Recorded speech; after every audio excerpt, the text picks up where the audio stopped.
Well, hey, everybody, welcome back to the 4-Star Podcast. Today, we'll do a full review of where we stand.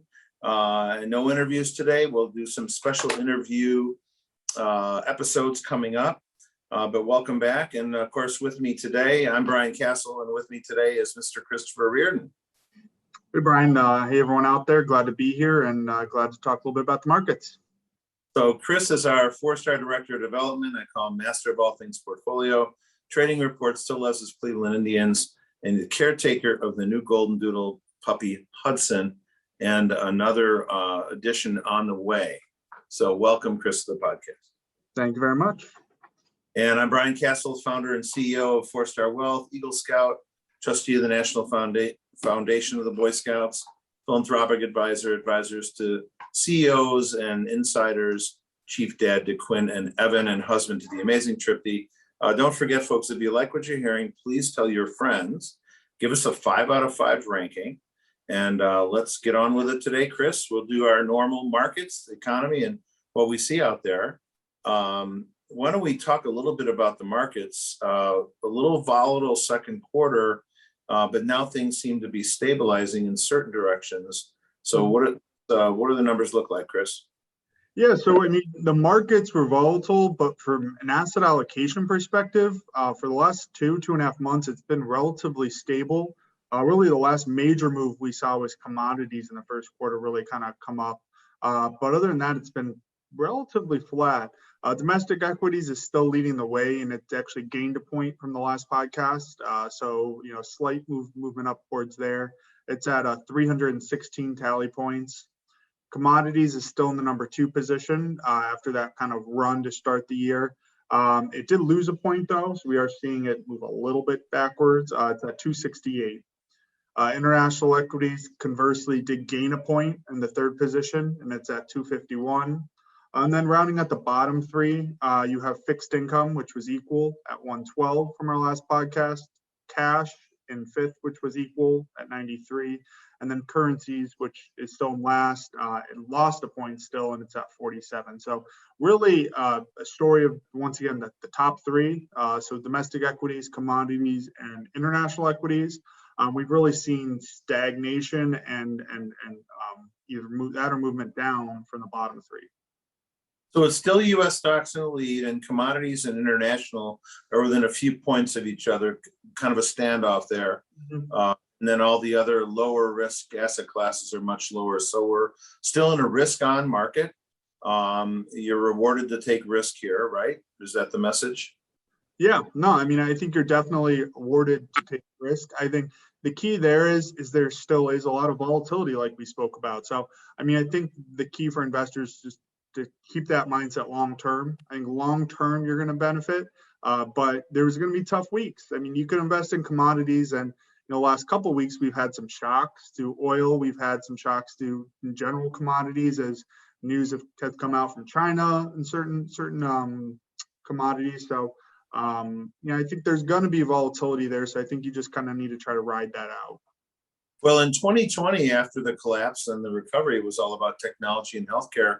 And so if you rode that wave, you did pretty well. But if you didn't do well. This market's been more about rotation, Chris, hasn't it?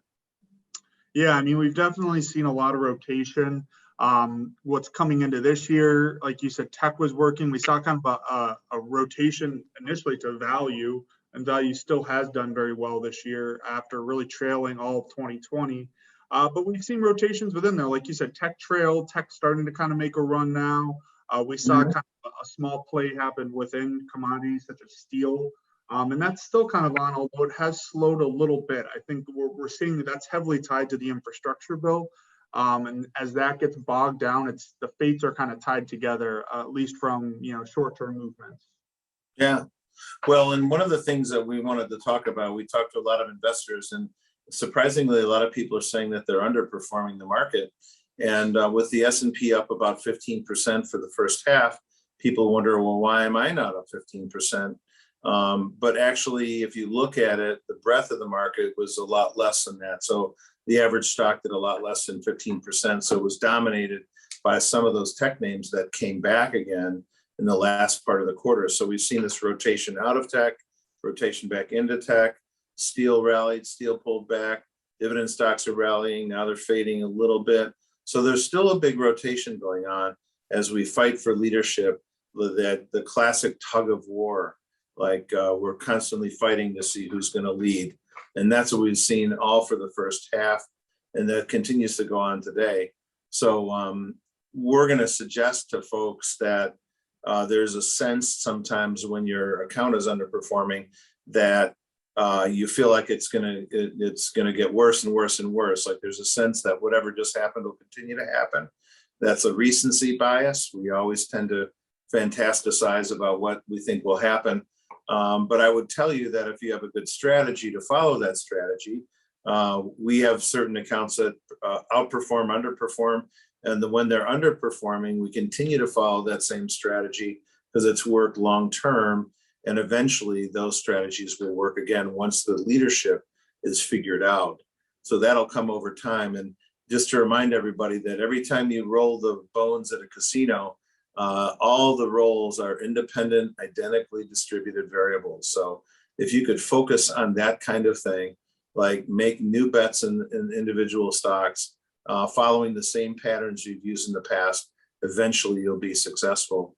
I'll relate it also, Chris, to our very own Chicago Cubs. The Chicago Cubs were in first place a month ago.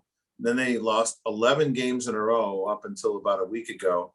And everyone's decided the season is over. But if you were not awake for all of that and you showed up today and said, hey, the Cubs are in third place. What if they had a run? They could be in first place.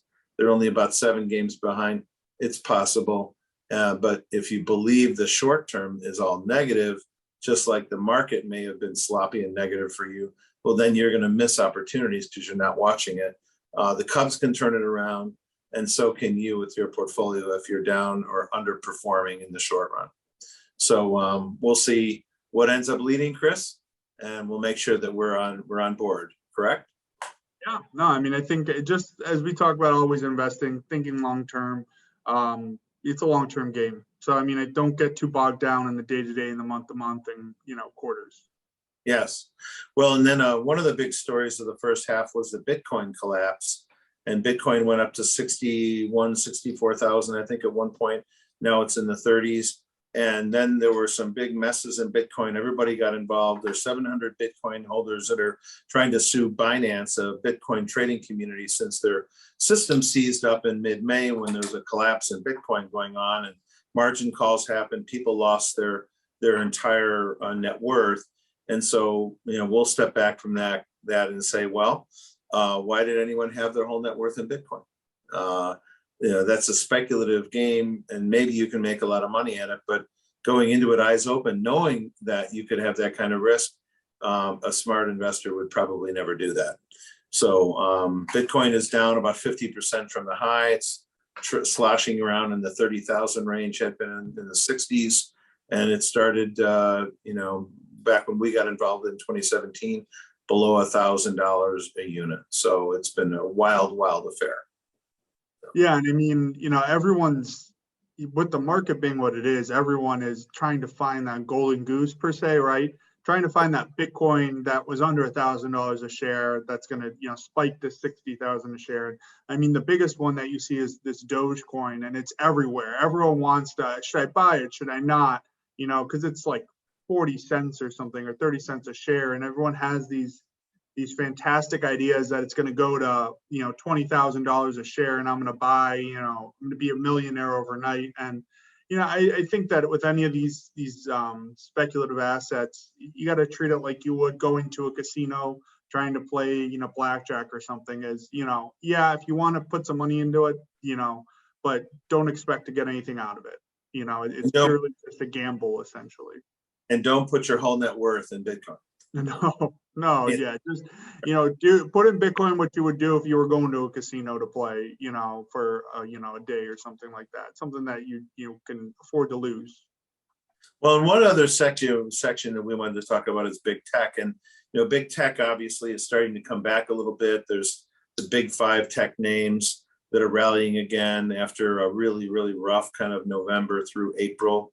But big tech has come under fire from both the Biden administration and the former President Trump, where the Biden administration put on various executive orders to limit the power of large companies. Then the Trump camp, the former president's camp, sued big tech based on censorship and First Amendment with the U.S. protection of tech in Section 230, that they shouldn't have been, in his view, censoring. And so proceed with caution there when you get into big tech. We're owners, for full disclosure, of big tech, but we have to be very careful about any big downturns that could happen if any of those proposals do come through, or that lawsuit does come through.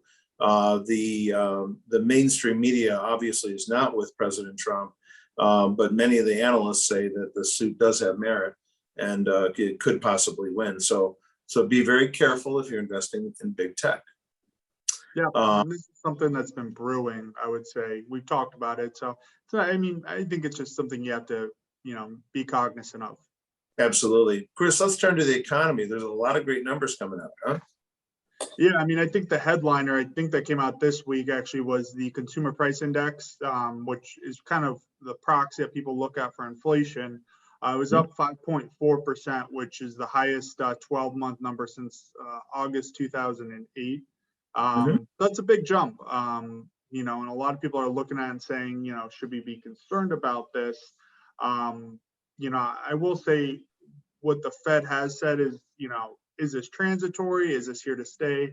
I think that's an important aspect to look at. Over the next couple months, we may see this, and like we've talked about on this podcast, it could, kind of drift back into a more normal number of what we're looking for, and that's something the Fed's going to closely watch. Yeah. So we had the consumer price at 5.4. The core price, which is essentially the consumer price minus energy and food, came in at 4.5 from a year earlier. So still a heavy jump there. I would say some of the headlining numbers, used car prices were up 10.5% from May to June. So if you have a used car and you're looking to trade it in or something, you could probably get a pretty good deal for it right now. And then, Brian, I think was bacon up? Bacon, yeah, big time. Yeah, bacon. It's all about the bacon, up 13%. Bacon is obviously a well-liked food commodity. So so even bacon was up 13%. Crazy. Yeah, I think what was it from the famous movie Trading Places? It's all pork belly futures. Right, that's what bacon is, exactly. Couple other big news. Employers added 850,000 jobs in June, which was great to see. The unemployment number dipped, or actually accelerated a little bit to 5.9 from 5.8. Not a concern there. That's what we kind of see, as we've talked about on here. You have more people maybe raising their hand, coming into the market. Positive. I think the positive aspect is we had kind of a miss in April, a huge miss. People were expecting like $1 million or million job number, and it came in at like 275,000. Ever since then, we had about a 500,000 number in May, and now an 850 number in June. So positive signs that things are just kind of lagging a little bit. And it seems like we're starting to kind of get to where we need to be from that perspective. Yes. Job openings, conversely with that, rose 16,000 for the first week of July. They reached around a historic number of 9.2 million job openings in the first week of July. So that's really positive. There are jobs there. It's just people need to, which we've talked about on here before, is there's kind of this tug of war going on. We have the benefits. There's a lot of aspects impacting it. I think the important thing is it seems like people are going out. They're starting to be incentivized. They're starting to get jobs, and job openings are there for them. So that's positive as well. Right. The last kind of little bit tidbit I'll talk about is the housing market. The CoreLogic Case-Shiller Home Price Index rose 14.6% in the year.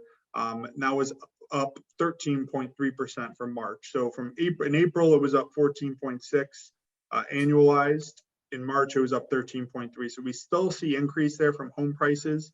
That's the highest annual gain since they started tracking the index in 1987. Wow.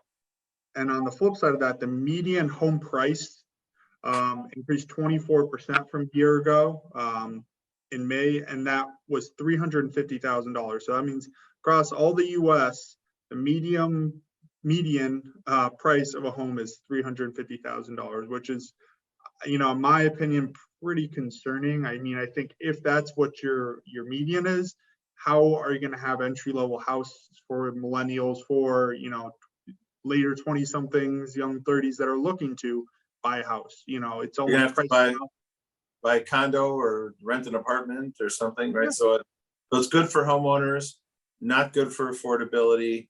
It's good for real estate brokers and mortgage brokers, though. A lot of activity, prices go up, right? Very good for that. It's going to be interesting. I mean, I think we had this a year ago. We had you could call it flight to the suburbs. People want more space. Yeah. I think the suburbs have just been saturated, and obviously they've been a big part of that 350 number. I think conversely, you've seen relatively steadier numbers in the cities for condos and for that. So are we going to see maybe the younger generation for their first purchases purchasing condos because that's what they can afford? Yeah, could be. It'll be interesting. Yeah. So, Well, then auto loans, right? We had some numbers on auto loans too. oh yeah. Last thing I had real quick. In April, we had consumer demand for auto loans and credit cards increased significantly. It was up 39% year over year. So April 2021 from April 2020, up 39% in applications. So it seems like consumers are starting to get a little bit more demand back for credit card debt. And I think that what you can take from that is it's a year-over-year number and it's in April. So I think it's a little bit higher than it probably normally should be, just because you're taking a really small number and now we're starting to see some activity again. But I think what it shows is that consumers are getting a little bit more they're a little bit more confident in their financial situation. Yeah. You would hope that most of these consumers, if they are taking out, maybe going and getting a new car or applying for a new credit card, they're feeling financially confident. Whereas a year ago, you saw people paying those down. People were concerned about their financial situation, their financial future. So they wanted to get as much debt off their books as possible in case something happened down the line. So it's a positive outlook, and it shows that I think most homes are feeling a lot more confident about their financial future. About the economy, yes. Excellent. Thank you for the recap, Chris. I wanted to focus on one thing you discussed, which was the employment. And so there's 9.2 million jobs open and still well over 8 million people unemployed.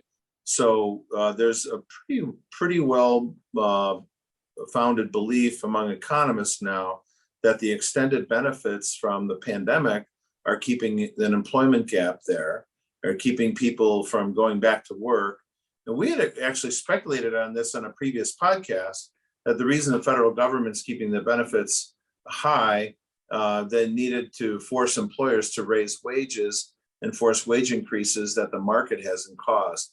And then we kind of backed away from that view, thinking, no, they can't possibly have thought that one through.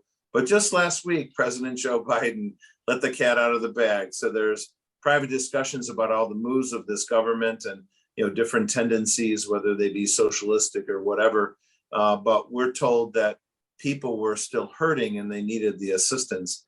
But it's now clear that they really don't believe that. They wanted an extended unemployment subsidies, keeping workers home, and they want to force employers to pay more wages. Joe Biden said, quote, if employers are having a hard time filling jobs, then with a whisper, maybe they need to pay more. So that's all the signal we need to realize that they've been, kind of not being direct with the public about their intentions and their ultimate goals. They're trying to force the labor market in a direction that the regular supply and demand hasn't done, fight for 15, all of that. So our economists suggested that they probably fell into this position.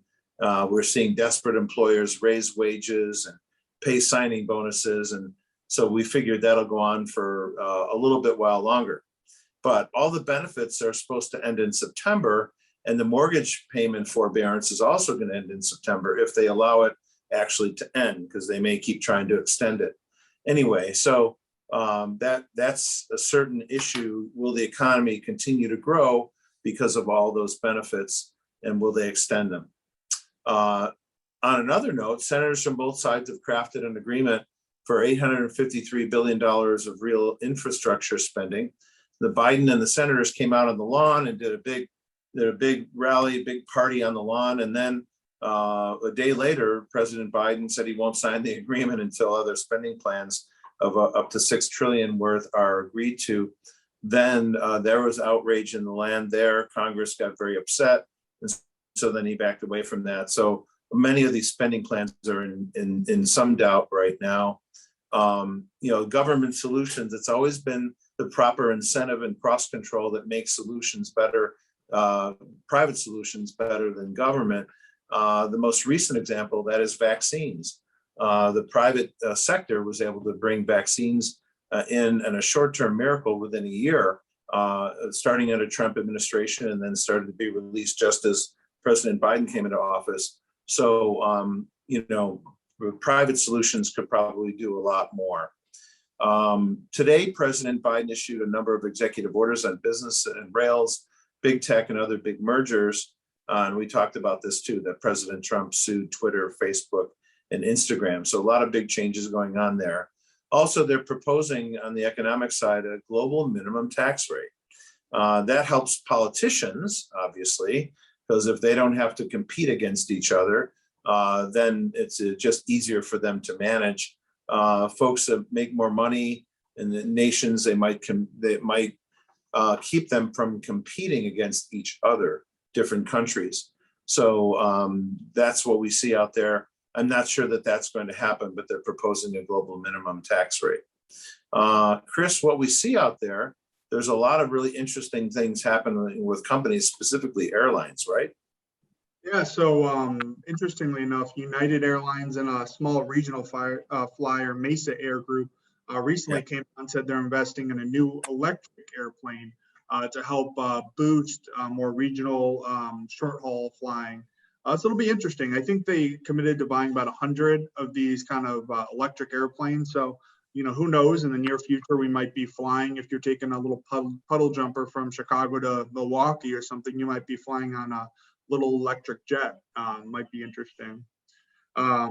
Then we had, I think the even bigger news this week is Richard Branson, who's kind of obviously the former CEO and the major owner and founder of Virgin, the Virgin companies, and Virgin Galactic being one of them, took a trip to the edge of space. And so it's really interesting because this is obviously, this is a big thing. It's new, it's cutting edge, but it gives us a glimpse of what space tourism might look like. The trip that he did was a little bit more simple, I would say, than kind of what even like SpaceX is doing, which is launching rockets, that have to go a little deeper into space. They were really touching the very edge of it, settling there for 15 minutes or so and then coming back down to Earth. So it'll be really interesting, but it gives us a nice glimpse at what space tourism and what things could look like, 5 years from now, 10 years from now. But funny enough, one of their competitors, Blue Origin, which is Amazon's kind of space exploration company, poked fun at Richard Branson, saying that, you may be the first one to get to space, but we're going to go further because you're just at the edge of it. So Jeff Bezos is supposed to take a trip, fly in one of the Blue Origin rockets to space, I think later this month, if everything goes to plan. So it's kind of cool. We're starting to see that progress there. It's really interesting. Do they have any good restaurants out there on the edge of space? Well, who knows? Maybe soon. It'll be a Virgin hotel before you know it. There we go. Okay. Hotel. All right. And then the last little tidbit real quick. Just this week, Super Mario 64, the video game on the N64, I believe, just sold for a record of $1.56 million for a mint copy of the video game, which is a record in video game sales. So pretty crazy that we're starting to see, video games, which are relatively new, haven't been really around for too long, start to go for some ridiculous amounts of money, in the auction market. Yeah, crazy. Everybody remembers the Super Mario Brothers series, and that's number 64, you said? No, it's for the game console. I think that was mid-90s. The N64, I think, is the version of it. So a Nintendo product there. Interesting. Well, good. Well, also, just to add to what we see out there, the Black & Decker CEO discussed how their business is up 40%. It's actually Stanley Black & Decker. People are buying small equipment, weed whackers, gas-powered blowers. Unfortunately, there's also higher decibels with some of those pieces of equipment that are gas-powered than even like a motorcycle. So there's been record levels of noise complaints at police departments in America based on that. So they're moving more and more toward electric implement small equipment pieces, and whether it be, trimmers for your grass or weed whacker, call it, right? Yep. So, but we hope to do an interview with a special executive from John Deere that also makes small machines like that. So we'll see how that goes, but that business is up big time. Then I also wanted to mention a comment about regulation. I made a comment on sometimes once in a while there's good regulation. And I whenever I mention that there's good regulation, I get emails and comments from people, but I'm not a fan of regulation necessarily, but sometimes government overreaches and people go without the right perspective. They don't know when to quit the control games of government.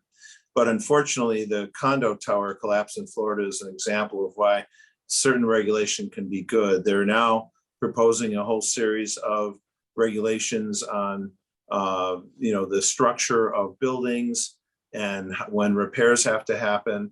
The tragic deaths of close to 200 people and the foot dragging that happened among the people in the building on the agreed upon repairs was just senseless. And when they already knew what to do and they already knew what was wrong. So here's another example, I guess, of, I would say, the good regulation or the good purpose of regulation to make sure we don't have other disasters like that.